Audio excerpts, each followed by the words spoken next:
The wine was warm. Not room temp, just tired, like it had been poured, forgotten, then passed to me without a glance. Lena never looked my way, not once the whole afternoon. People swirled glasses, complimented. Her vision clinked to Lena's land. And I just stood by the trellis, clippers in one hand, dirt on my sleeve. "She your staff?" a guest whispered to her. Lena smiled. Sipped, didn't answer. I turned away before it landed. Same question.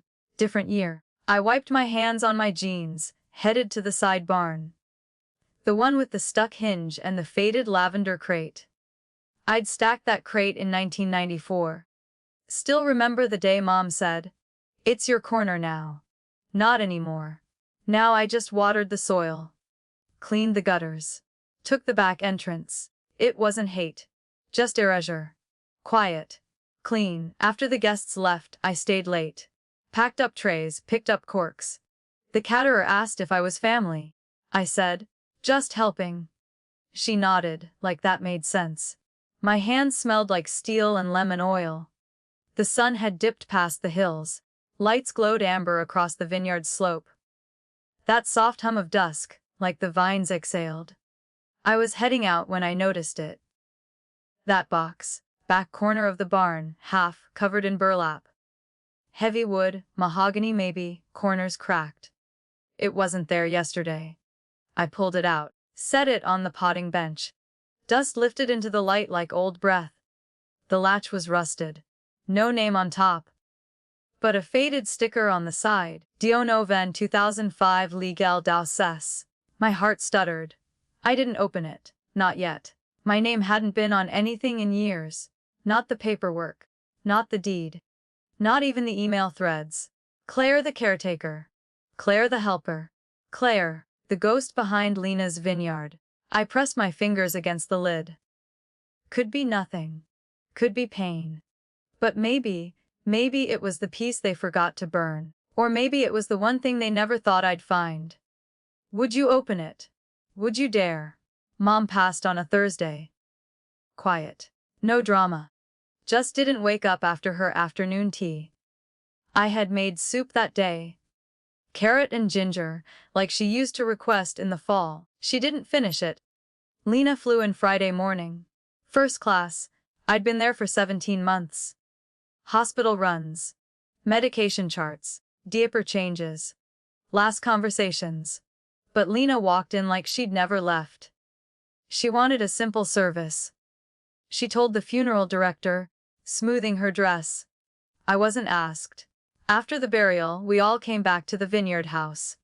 Sunflowers in mason jars. Brie on walnut crackers. Cousin Johnine from Boys crying loudest, like she'd been around. Lena tapped her glass with a spoon. Thank you all for being here. Mom loved this place. And she trusted me to carry it forward. I stared at the edge of my plate. Trusted her. The legal folder appeared 2 days later. Lena said she'd taken care of it. Everything was in her name. Vineyard. House. Equipment. Even the Jeep I'd used to run prescriptions for Mom. She just thought you weren't the business type. Lena said, like it was logic. I nodded. What else could I do? I moved into the guest house a week after.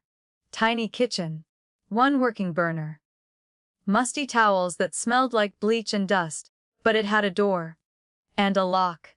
And a corner where I stacked books I never finished. I started doing what needed to be done. Trimming vines, replacing broken irrigation heads, fixing the rot along the back fence. Lena sent me a Venmo each week. 300 memo. Weekly support thanks. Not payroll. Not salary. Just support. I didn't argue. I knew how this town worked. Lena was the polished one. Went to wine expos. Knew every council member by name. Had a signature scent. Bergamot and something expensive. I smelled like compost and cut grass. Every time I crossed the yard toward the main house, I felt it. That shift in air. Like I didn't belong anymore. No one said it. But every silence said enough. Mom used to hum when she watered the vines. Always that same tune. Something from a folk record she lost in the fire. The last time she walked that field was spring. I remember because the daffodils had just started blooming, and she held my elbow like I was the one unsteady. "Claire," she said, "soil remembers who tends it." I didn't answer. Just looked at her shoes sinking a little in the damp. Later that night, she asked if I'd make stew. Not Lena's rosemary one. Mine, the one with lentils and smoked paprika. "Reminds me of when it was just us two," she whispered, reaching for my hand across the table. Lena FaceTimed that night. Talked fast. Something about Barcelona. Her signal kept cutting. Mom smiled anyway. "She's busy," she said after. "But she loves us in her own way." I nodded, even though it stung. I'd stopped correcting her long ago. When Mom's legs gave out, I bought the ramp. Installed it myself. Watched YouTube videos at 2 a.m. when she couldn't sleep from pain. I kept a notebook of her meds, tracked insurance forms. Talked to the woman at hospice who always mispronounced our last name. I kept going, even when my savings dipped below 200. Even when Nathan left, he said I wasn't present. Hard to be present when you're watching your mother forget the date. The season. Your name. He didn't pack much. Just said, "This isn't what I signed up for." I didn't beg. Didn't have room for one more person leaving on their own terms. Mom never mentioned the vineyard in her last days. But she always asked, "Did you walk it today?" I always said yes, even when I didn't have time. Even when my knees ached and the sky spit cold rain. It made her smile. That was enough. But now that the vines were Lena's, and I was just the one keeping them alive, that smile felt like it belonged to someone else. The box was heavier than I remembered. I brought it inside after dusk, hands still raw from pruning. Set it on the table beside the lamp Mom used to call her. Evening sun. Still flickered when you touched the cord.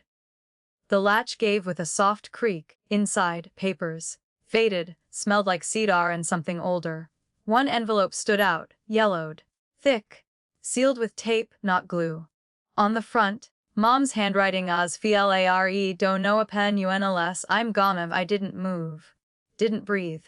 Underneath it, a folded handkerchief. Blue. Embroidered in white, ED. For Ellen Donovan. She used to keep it tucked in her sleeve, dab her wrists with rosewater. I pressed it to my face. Still faint, still her. My chest clenched. I wasn't ready for words, but I opened the envelope anyway. The first page was a letter. Short, no date. Tor. Claire. Tor. I know how this looks.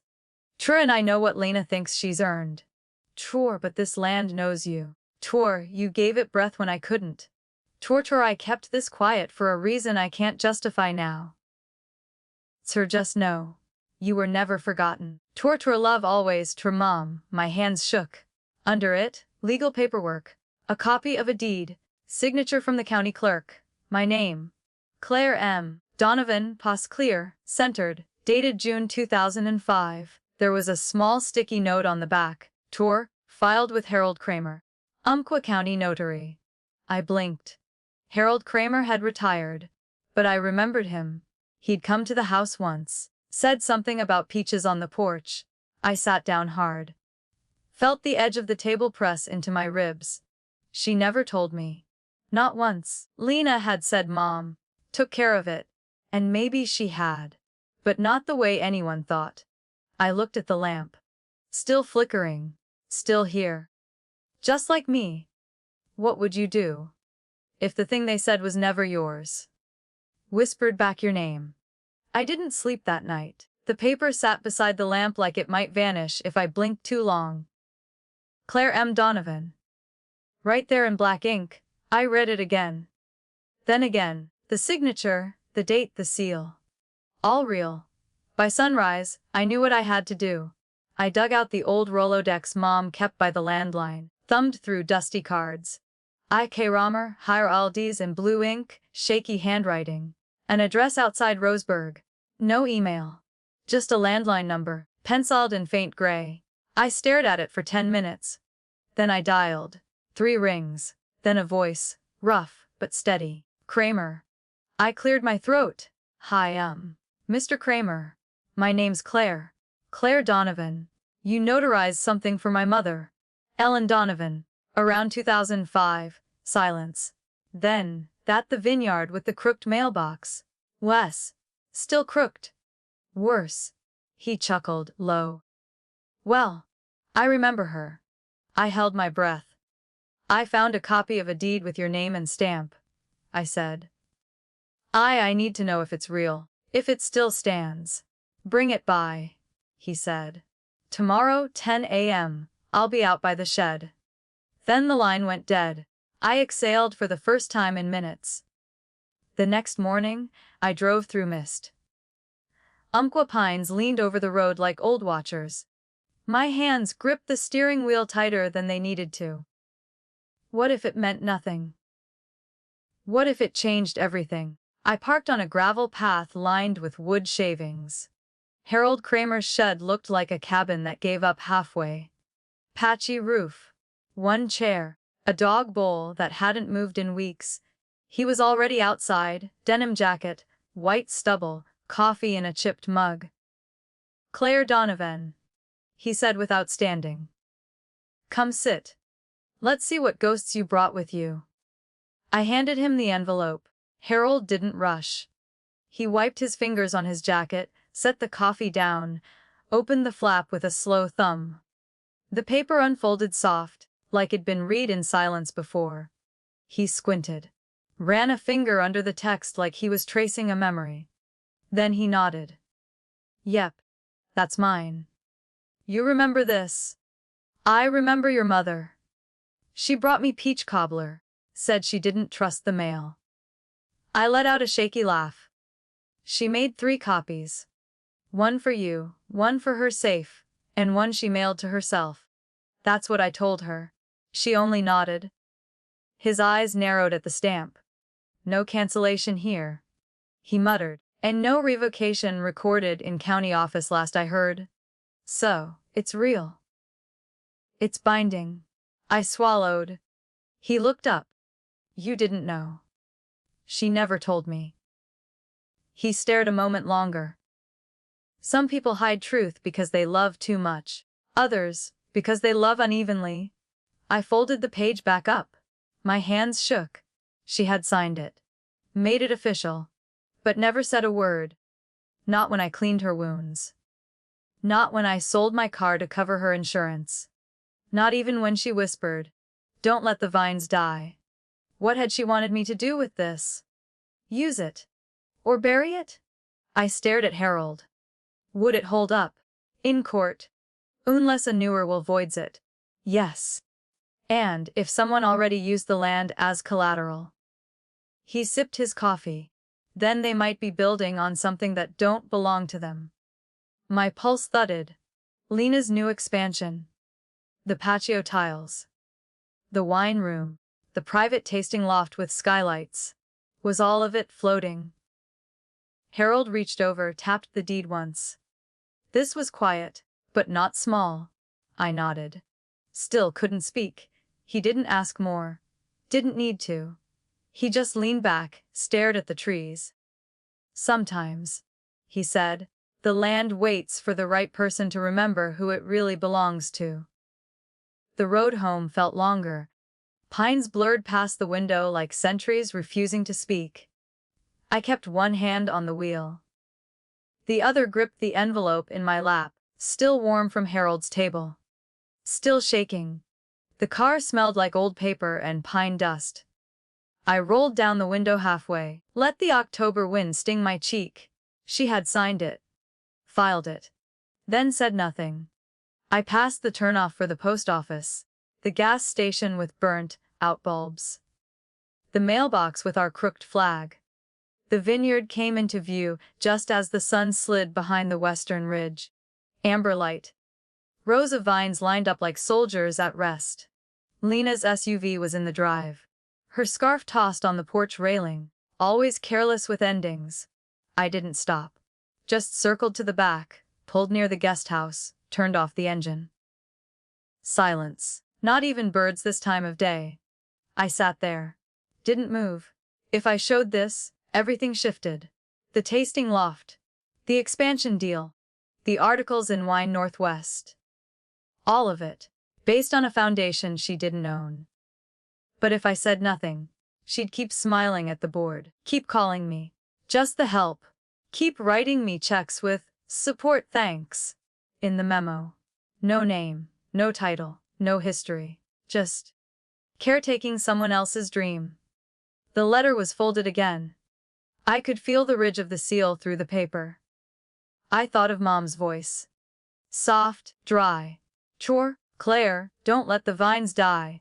Maybe she didn't mean the plants. Maybe she meant the roots of something deeper. Identity. Worth.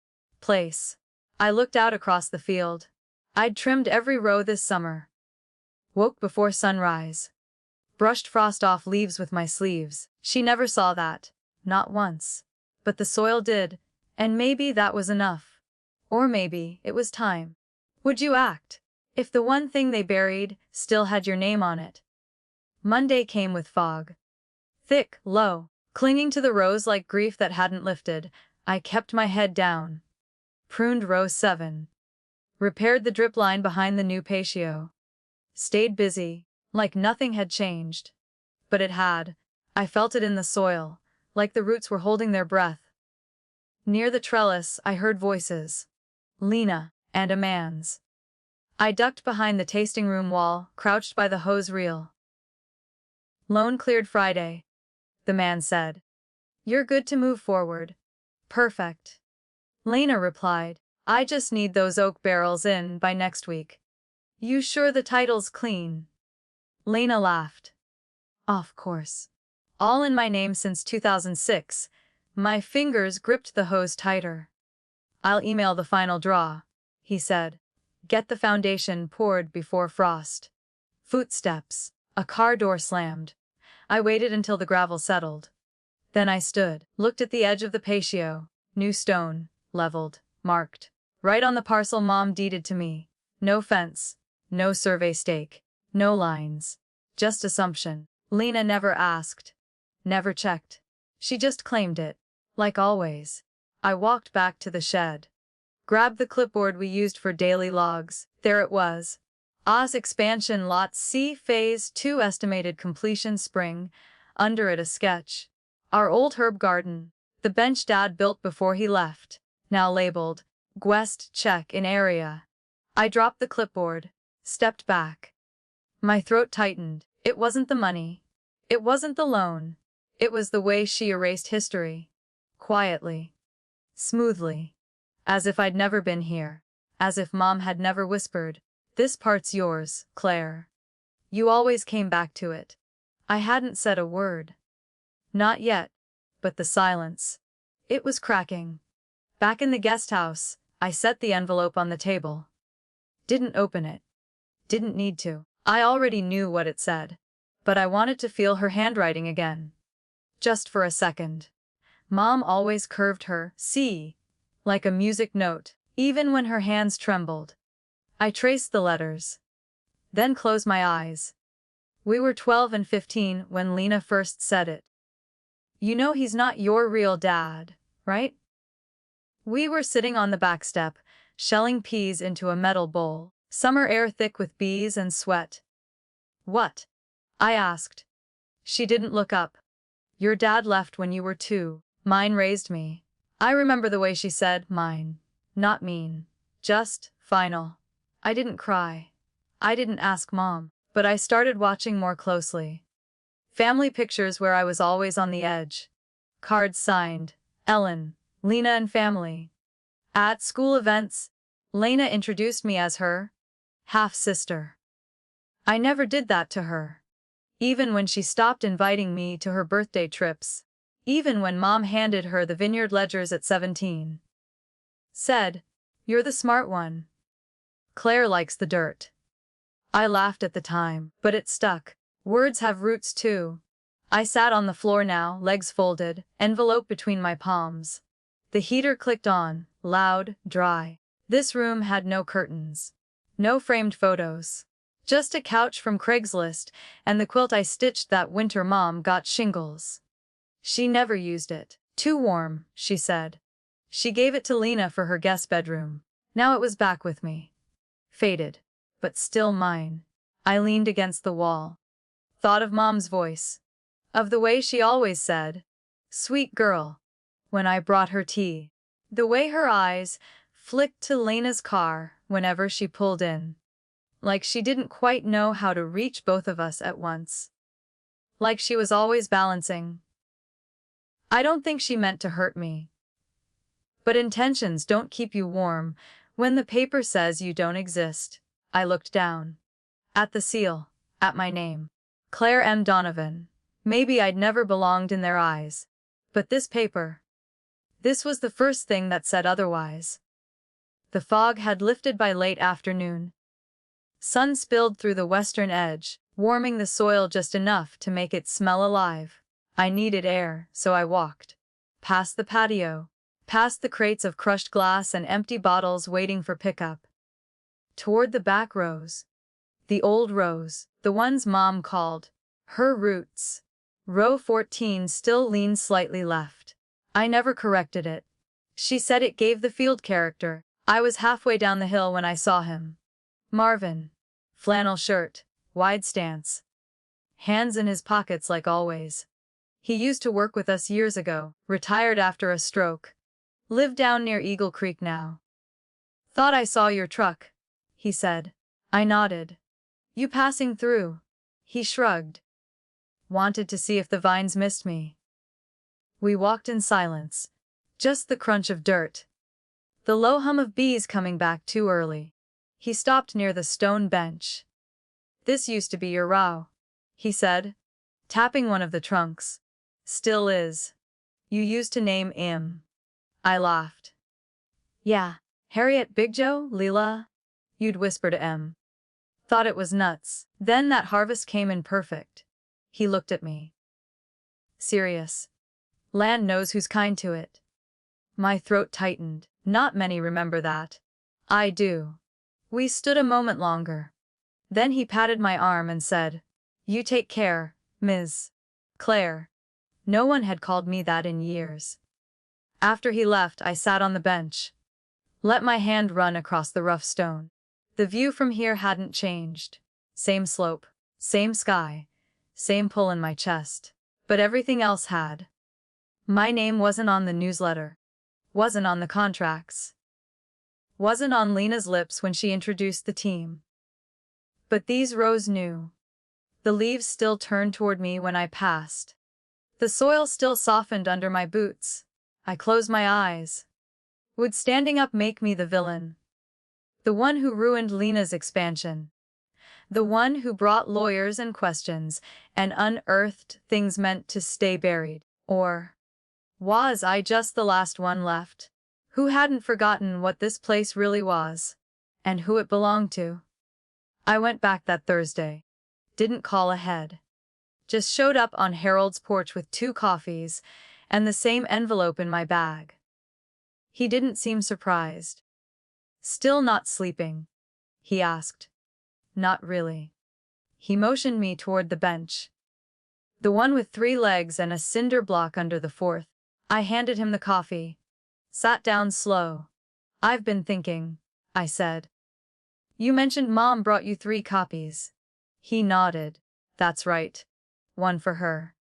1 for me. 1 for filing." She asked if I'd send it to Marston and Locke, the law office Lena uses. My breath hitched. "You did?" "Sure did. Certified mail. Got the receipt somewhere in that tin." He pointed to a rusted cookie tin near the shed door. I followed up. "Twice. What happened?" He frowned. "They said the file was updated, but I never got a copy. Never heard more." I stared at the gravel. "They never told me." He looked at me, long and quiet. "No," he said. "I bet they didn't." I drove straight to the town hall. Didn't know what I was hoping to find. Just knew I couldn't sit with that. The clerk was polite, young.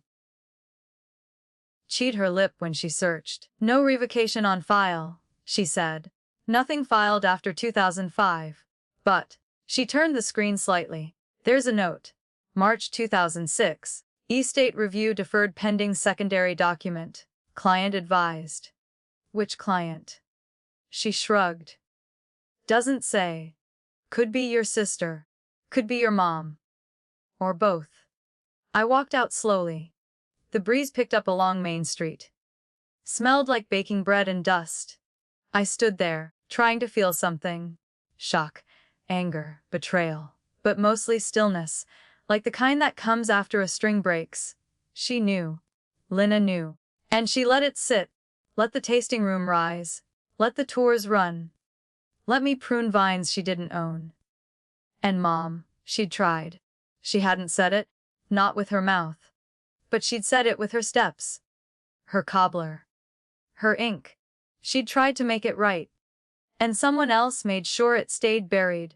I didn't cry on the way home. Didn't scream. Didn't grip the wheel like I had something to prove. I just drove. The sky was soft with evening. The kind of blue that made the trees look older. When I pulled in behind the guest house, the motion light flicked on, caught dust in the air like slow glitter. Inside I laid everything on the table. The deed. The letter. The notes from Harold. A copy of the certified mail receipt he dug out while I finished my coffee. Then I made copies, fed each page through the slow whine of the printer I'd bought during Mom's last flu season. Page by page. No rush. I labeled folders. One for legal. One for personal. One I didn't name at all. I pulled out my old phone. Battery cracked, but still worked. Opened the recorder app. Sat at the table. Pressed record. My name is Claire Donovan. I began, voice steady. This is for the record. I spoke for 23 minutes. Detailed everything. How Mom fell in the bathroom. How Lina said she'd handle the will. How Harold confirmed the notarized deed. How Marston and Locke never acknowledged the paperwork. How the land I'd cared for was used as leverage I never approved. I paused only once. When I said, I didn't ask for any of this, but I remember every root I planted, and that has to count for something. I saved the file. Labeled it as VL narrate IV1 as, then emailed it to myself. Twice, one to my main account, one to the burner address I used back when Nathan and I split, and I needed somewhere to send my own therapy receipts without judgment. I looked at the lamp. Still flickering. The paper still warm. The vines outside still standing. Tomorrow I'd walk them again. No different than any other day. But this time I wouldn't just be the caretaker. I'd be the one watching. And remembering. And ready. I didn't tell Lina. Didn't change how I walked through the vineyard. Didn't change how I brewed the coffee. How I cleaned the gutters. How I answered, sure, no problem. When she asked if I'd repaint the gate. I just watched more carefully. The tasting room was always messiest by 4 p.m. That's when Lina left her laptop open. Her folders spread like playing cards across the oak table. I didn't touch them. But I took photos. Phone low, quiet click. One file was labeled, Pays état funding. Another said, Title Cert, reviewed. I zoomed in. Saw the name of the title officer. Not mine. She never checked mine. She never expected me to have one. That night I flipped through Mom's old address book again. Found a name that made my chest ache. Elena Alvarez, ASEC Civil Law, Bend, Oregon. She'd helped Mom navigate medical forms, insurance claims, knew how to speak gently when Mom got defensive. I hadn't seen her in 4 years. But I called. Claire Donovan, she said, surprised. How's your mother? I told her. Then said, I have a document. And I think someone made it disappear. She didn't ask questions. Just said, bring it. The next morning, I drove to her office. It was above a florist, smelled like eucalyptus and ink. Alina still had the same calm. Same warm eyes that didn't flinch when things got messy. I handed her the copy. She read every line in silence, then asked just one question. "Do you want to take this to court?" I blinked. "No," I said, "not yet." "What do you want?" "To stop her?" Quietly, I nodded. Alina leaned back, laced her fingers. "Then we'll need more than paper. We need a pattern." "What kind?" "Correspondence. Loans. Tax filings. Anything that proves she knowingly built on property she doesn't own." I exhaled. "I can get that." She nodded. "Start now." And I did. "I can organize the receipts if you want." Lena looked up from her phone. Raised one brow. "You sure?" "Just noticed the drawers overflowing. Figured I could help after hours." She shrugged. "Knock yourself out." And just like that, I had access. That evening, I stood in the back office of the tasting room. Alone. The drawer squeaked like it hadn't moved in weeks. Inside, paperclips, invoices, contracts. Receipts from floral vendors, artisan cheese orders, hardware store trips. But deeper down, things mattered. Mortgage statements, line of credit approvals, blueprints. One folder read, Phase 0 construction, parcel map attached. I opened it slowly. My breath caught. The drawing showed Lot C stamped and scaled. Not one mention of me. No Donovan. No joint holder. No pending verification. Just Lena. All Lena. I took photos of everything. Used my work gloves to avoid smudging the originals. Folder by folder. Then backed up every image to a hidden album. At midnight, I sent Alina a batch with a notarized mortgage, includes misrepresented ownership. Attached blueprint. Showing construction plan over deeded parcel. No record of consent. Her reply came 2 hours later. "Sus, exactly what we need." Continue. The next day, Lena barely looked at me, which was fine. She asked if I could sweep out the patio and restock the tasting counter. I said yes. Even smiled, but under my jacket pocket, flash drive. Under the gloves in my truck, duplicate blueprints. Behind the flour tin in the guest house, 3 sealed envelopes marked, legal copy. I didn't feel vengeful. Not really. But I felt prepared. And that was new. For the first time in years, I wasn't just keeping things afloat. I was building something. Even if no one else could see it yet. Alina spread the papers across her desk. No drama, just dates, stamps. Names in the wrong places. She tapped one corner. "This mortgage assumes sole ownership." Claire nodded. She didn't ask. She just built. She signed legal statements under penalty of perjury. Claire blinked. "What is that?" "It means if we present these documents to the bank or county office, they have to pause. At minimum, they'll launch review. At worst, for her, they suspend funding." Claire stared at the paper. It wasn't anger she felt. It was gravity. Like something was finally pulling in the right direction. "What happens to the vineyard?" Alina leaned back. "That depends on what you want. You could ask for formal restitution. Or no court," Claire said quickly. "No scandal. I just want it to stop. Then we stop it quietly." Alana pulled out a notepad. "The investor meeting. You said it's next week." "Wednesday. Morning. Perfect timing." Claire exhaled. The room smelled like basil and toner. No one raised their voice. No threats. Just 2 women, a stack of truths, and a date circled in red ink. That night, Claire walked the vineyard with a flashlight. Stopped at row 14. Ran her hand along the rough bark. A breeze moved through the leaves. She didn't speak, didn't need to. Everything was already in motion. The folders, the copies, the voice file, the backup drive in the lockbox under her truck seat. Quiet power hummed beneath it all.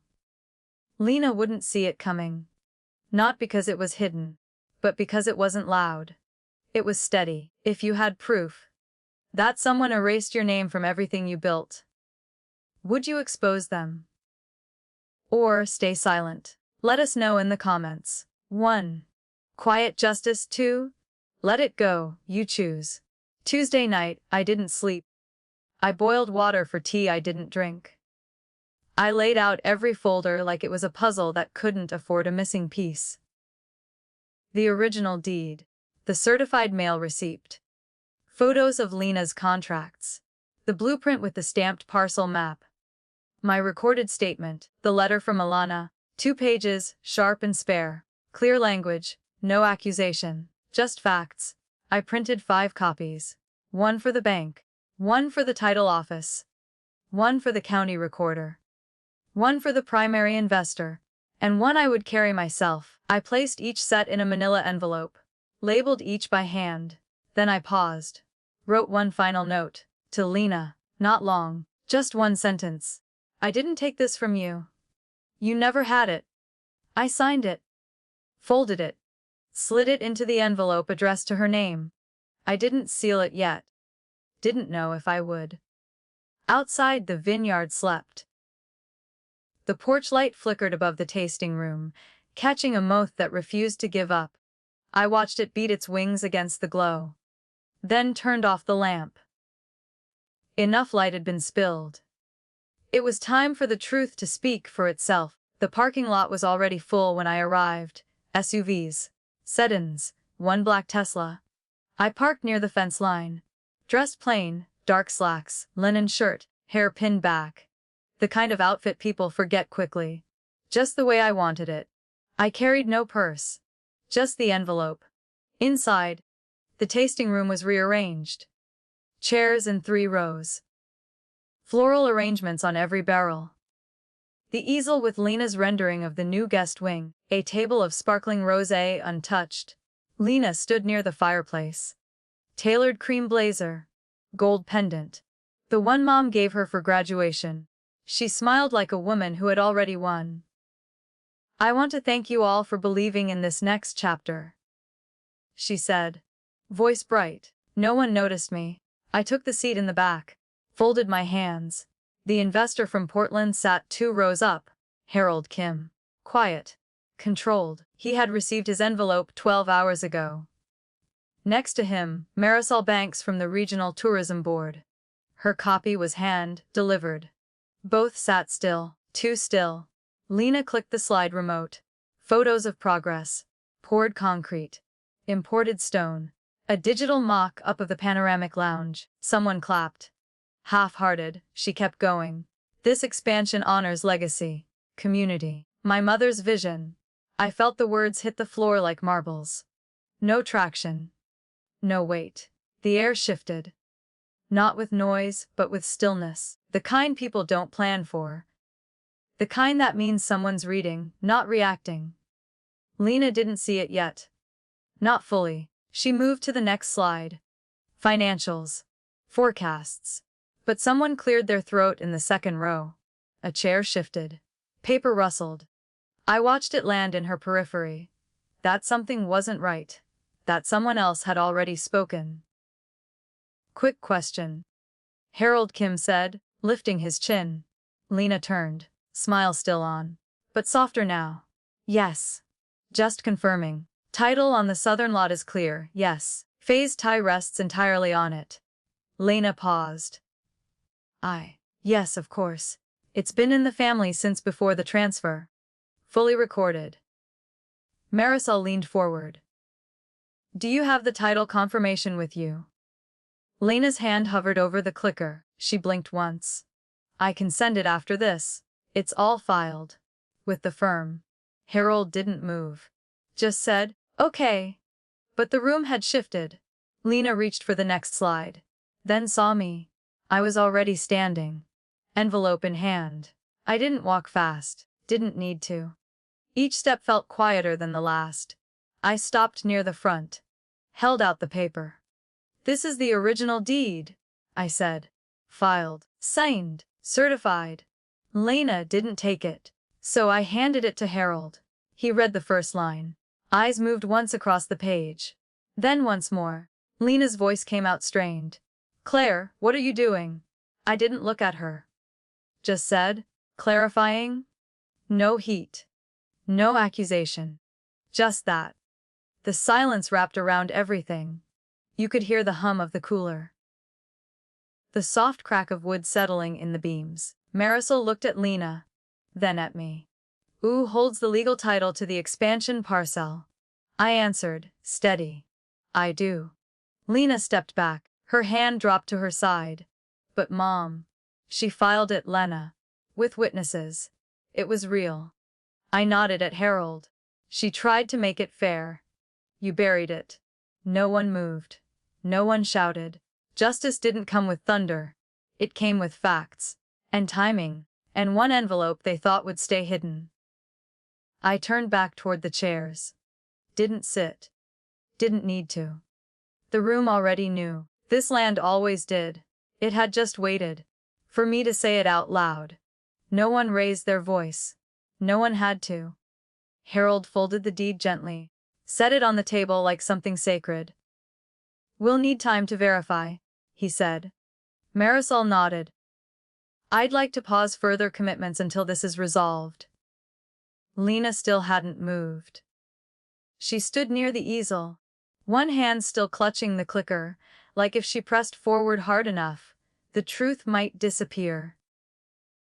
I didn't look at her. Didn't need to. The facts were doing their job. The truth didn't shout. It stood, paper, thin, but solid. One of the investors stood, thanked Lena politely for her time. The others followed. No drama, just careful exits. Like people leaving a room that had grown too quiet to pretend inside. Marisol approached me near the side table. You handled that with grace, she said. More than most would. I just nodded. Didn't know how to receive that. Didn't know what grace was supposed to look like in a moment like this. Lena sat down in the chair nearest the fireplace. Didn't say anything. Didn't cry. Just stared at the wood trim like she could disappear into it. I thought, for a second, about walking over. Thought about that note I never sealed. But I didn't move. Some distances don't close with words. And some don't close at all. I gathered my envelope. Folded it once. Slipped it back into my jacket. On my way out, I passed the map easel. The rendering still glowed under the spotlight. The new wing. The lounge. The private tasting room. It would never be built. Not like this. Not without the land it was standing on. I let my fingers touch the corner of the paper. Not to ruin it. Just to feel the edge. Then I turned. And walked out the front door. The air outside was cold, clear. The vineyard stretched out before me like a breath I hadn't taken in years. And this time, it felt like mine. An hour later, I sat in the back room behind the tasting bar. The chairs were mismatched. The lights too bright. One bulb flickered in the ceiling like it had somewhere else to be. Across from me sat Harold Kim and a woman in a navy suit. Counsel for the board. Her voice was calm. Would like to initiate a management pause, she said.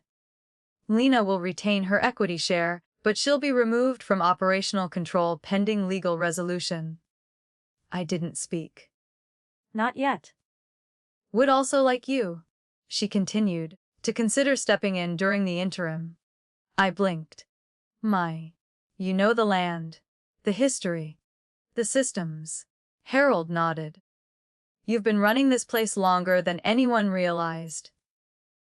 My throat tightened. I glanced at the worn table, the file folders stacked to one side. Everything so plain, no stage, no applause, just consequence.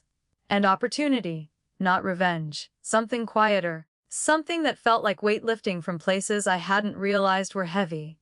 I didn't answer right away, just breathed. Slow. Controlled, then said, I'm willing. No contract, no speech, just that. They handed me a letter to sign. Temporary custodian of operations. Title pending. Oversight shared with the advisory board. I read every line. Then signed. No flourish, no handshaking, just pen to paper. Outside, I could hear the creak of vines in the wind. Like they were listening. Like they knew. Marisol stepped in just as I stood. "We'll send someone from compliance next week," she said. "In the meantime, stay steady." "I plan to." She touched my arm lightly. "And Claire, good work."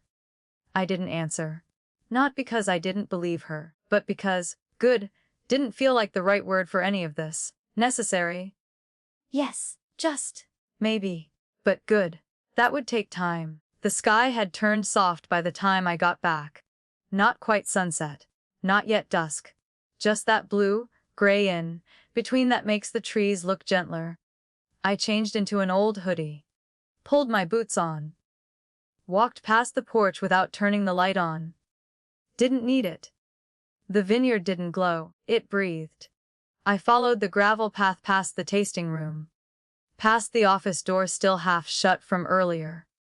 Past Lena's scarf, still hanging on the porch rail where she'd left it. I didn't stop. Row 14 waited. Always did. I stepped off the main path, boots sinking slightly into soft soil. The air smelled like drying leaves and memory. I knelt, pressed my hand to the earth. It was cool. Not cold, not hard. Just real, alive. The vines rustled above me, light, almost like they whispered. "You came back." I looked up. Clouds moved slow across the ridge. A single bird glided low across the tree line. The wind didn't push. It passed. I stayed there a long time. No phone. No witness. Just skin and dirt. This row didn't care who was on the board. Didn't care what signature sat on a contract. It remembered fingers that pruned with care. Boots that walked early, walked late. Hands that pressed into the roots and said, "You matter." When I stood, the hem of my hoodie was dusty. I didn't brush it off. I walked back slowly. Lights from the main house flicked on behind me. But I didn't turn around. Didn't need to. For the first time in years, I wasn't leaving someone else's land behind. I was walking home. 3 months passed. No press release. No ribbon cutting. No grand announcements. Just mornings. Early ones. With cold mist and soft boots, and the same gloves I'd worn for 7 seasons straight. The new nameplate came in quiet, small wood sign. Simple font. Donovan soil. I didn't host a launch party. Just planted lavender near the post. Let the bees be the first to know. Lena didn't fight the transfer. There was no meeting, no tears. She signed the papers Alina sent. Moved out 2 weeks later. Left behind a scarf, a bottle of perfume. A note I didn't read. I donated the scarf. Gave the perfume to Marisol's assistant. Burned the note. Some words don't need oxygen. The vineyard changed without noise. The tasting room opened only 3 days a week now. No big tour groups. No packaged brunches, just regulars. People who remembered the old vines, the bench in row 14. The way Mom used to serve cider in chipped mugs when the leaves turned. I brought the mugs back. Didn't match anything. Didn't need to. The vines didn't ask for shine. They asked for time. On a Saturday, I sat on the porch reading in voices when a little girl wandered up the path. She wore glitter shoes and a blue corduroy dress. Stopped 3 feet in front of me and asked, "Are you the owner?" Her parents called her from the parking lot, flustered. But I smiled. Kneeled. "Why do you ask?" She pointed at the porch sign. "It says your name." I looked. Donovan soil. Warm in the morning light. "I'm not the owner," I said softly. "I'm just the one who takes care of it." She tilted her head. "Is that the same?" I paused, then said, "Sometimes, it's better." She grinned. Ran back to her parents. They waved. I waved back. Then went inside to finish my books. I cleaned out the storage closet the next day. Stacked old vendor binders in the donation pile. Recycled Lena's branded notebooks. Boxed the last of the souvenir cork keychains. But one thing I kept. The small black safe behind the filing cabinet. Combination never changed. Inside, I placed 3 things. The original deed, laminated now. A photo of Mom under the arbor, sunlight in her hair, laughing at something I never heard, and 1 page. Handwritten. Not from her. From me. Just 12 words. Don't let this land forget who kept it alive. No signature. Didn't need one. I don't write much these days. But sometimes when the sun sinks and the fields go gold and quiet, I sit on the back step and write something small. Not a will. Not a record. Just a letter. To myself. To the soil. To whatever part of me stayed buried when I thought I'd lost everything. Dear Claire, you didn't steal anything. You reclaimed what already knew your hands. You said yes when silence was easier. You didn't burn anything. You let truth rise on its own time. And it did. P.S. The vines still turn toward you when you pass. That's all the proof you'll ever need. I folded the letter. Slipped it in the drawer under the register. Didn't label it. Let someone find it when they needed to. If they ever did. That night, I walked one last time to row 14. The bench still leaned left. I let it. I sat, hands on my knees, dirt under my nails from pruning early. No makeup. No plans. Just light. And air. And everything that hadn't been taken. Because I'd stayed long enough to take it back the right way. If you've ever been quietly erased, but chose to speak anyway, this story is yours, too. Share it below. You're not alone. And you never were.